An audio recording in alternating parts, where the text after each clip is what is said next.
Si vous avez des enfants, des petits frères ou des petites sœurs, vous devez absolument regarder cette vidéo. Commençons par une petite leçon de physiologie. Lorsqu'une femme accouche, l'enfant naît avec dans son cerveau 100 milliards de neurones. Les neurones, ce sont des cellules qui vont permettre de transférer des informations, de créer des réseaux et de permettre au cerveau d'accumuler des informations pour permettre à tout l'organisme de pouvoir fonctionner. Bien évidemment, j'essaye de simplifier l'explication de manière optimale pour permettre à n'importe qui de comprendre de façon aisée. Jusqu'ici, vous allez certainement me poser la question qui est celle de savoir, mais à quoi ça sert de le savoir? Et je vais donc l'expliquer tout de suite. L'enfant vient de naître. Il a 100 milliards de neurones dans son cerveau. Ce qui fait en sorte que tout ce qui va se produire autour de l'enfant va transmettre des informations, va connecter des neurones dans le cerveau et toutes ces connexions vont permettre à l'enfant de pouvoir se constituer progressivement. Et il existe une période très sensible dans la vie d'un enfant. Cette période part de la naissance jusqu'à l'âge de 7 ans. C'est ce qu'on appelle la période critique. Parce que pendant cette période, ces connexions se font de manière exponentielle, en milliards chaque jour. Ce qui fait en sorte que tous les stimuli de l'environnement de l'enfant sont susceptibles de créer des connexions qui vont influencer sur le comportement et l'attitude de l'enfant dans le futur. Lorsque l'enfant regarde quelque chose à la télévision, ça crée des connexions.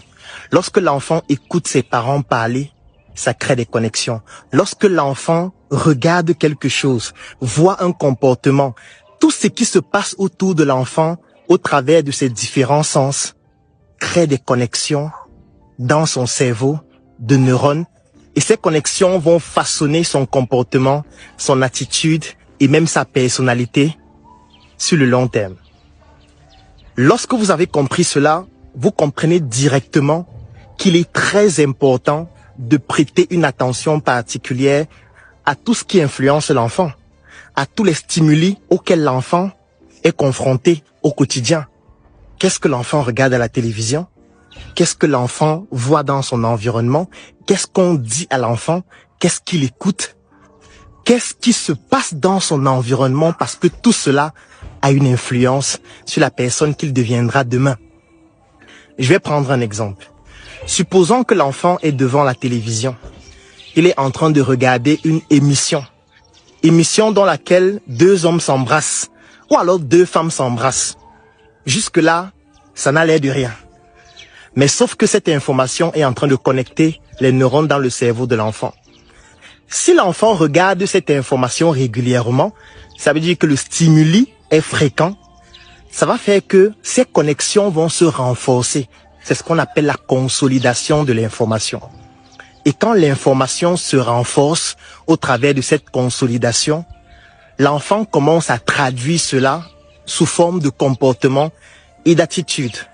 Au départ, ça peut être conscient, ou alors ça peut être refoulé, et plus tard, ça pourra revenir comme étant des pensées refoulées et diriger cette fois le comportement et l'attitude de l'enfant sans qu'on ne comprenne exactement d'où cela provient. Je vais prendre un autre exemple. Vous êtes avec votre enfant et vous êtes en train de lutter, vous êtes en train de bagarrer. L'enfant ne peut pas vous dire « arrêtez de bagarrer ». L'enfant ne va pas vous dire « pourquoi vous bagarrez ». Peut-être l'enfant ne parle même pas encore. Sauf que l'enfant est en train de voir ce qui se passe parce que ce qui se passe, c'est un stimuli. Ce stimuli crée des connexions dans son cerveau. Ces connexions, si elles sont renforcées et consolidées au quotidien parce qu'il y a une répétition de ce type de stimuli régulièrement, l'enfant va commencer à interpréter cela inconsciemment dans un premier temps parce que ces connexions de neurones, en fait, vont forger son comportement et son attitude. C'est pour ça qu'un enfant va commencer à dire papa, maman, va commencer à prononcer des phrases alors qu'il n'est pas là à l'école. Tout simplement parce que ses parents parlent autour de lui. Ses tantes parlent. Des personnes parlent. Il écoute la télévision. Ces paroles-là créent des connexions dans son cerveau ces connexions-là lui permettent, lui aussi, ultérieurement, de pouvoir prononcer ses mots, prononcer ses phrases, et donc de pouvoir s'exprimer.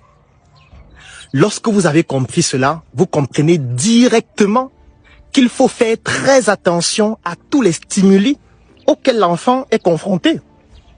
Et quand je parle de stimuli, ce sont les stimuli de toute nature. Et pour comprendre les stimuli, c'est juste de voir les organes du sens.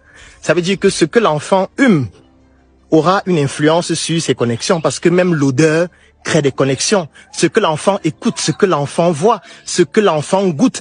En fait, la stimulation de tous les organes de sens au travers de ces stimuli va créer des connexions dans les neurones de l'enfant et cela va conditionner dans son attitude et son comportement plus tard. Et comme je l'ai dit, entre la naissance et l'âge de 7 ans, c'est la période durant laquelle elle est critique. Les connexions se font de manière très importante. Du coup, si vous ne prêtez pas une attention particulière durant cette phase qui part de la naissance jusqu'à l'âge de 7 ans, après, il sera très difficile de pouvoir modifier certains comportements. Et comme je dis toujours, les stimuli les plus efficaces, ce ne sont pas les stimuli qui sont liés à la parole, mais ce sont des stimuli qui sont liés à l'action. Un enfant va beaucoup plus être influencé lorsqu'il voit des personnes autour de lui avoir une action, au lieu d'être influencé lorsque ces personnes lui disent de faire certaines choses. Ça veut dire quoi? Au lieu de dire à un enfant, il faut lire chaque jour, quand tu te lèves le matin, il faut lire, il faut plutôt vous-même vous lever chaque matin et lire. Quand l'enfant va se rendre compte que chaque matin vous vous levez et vous lisez, vous vous levez et vous lisez, ce stimuli-là est beaucoup plus fort pour l'enfant que le fait de lui dire « va lire » alors que vous n'êtes pas en train de lire. Donc, ne souhaitez pas que vos enfants soient cultivés alors que vous ne l'êtes pas.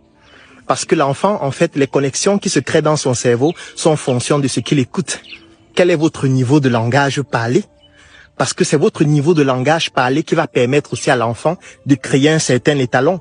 Parce que dites-vous que de la naissance jusqu'à ce que l'enfant commence à aller à l'école, le temps est quand même long, c'est plusieurs années.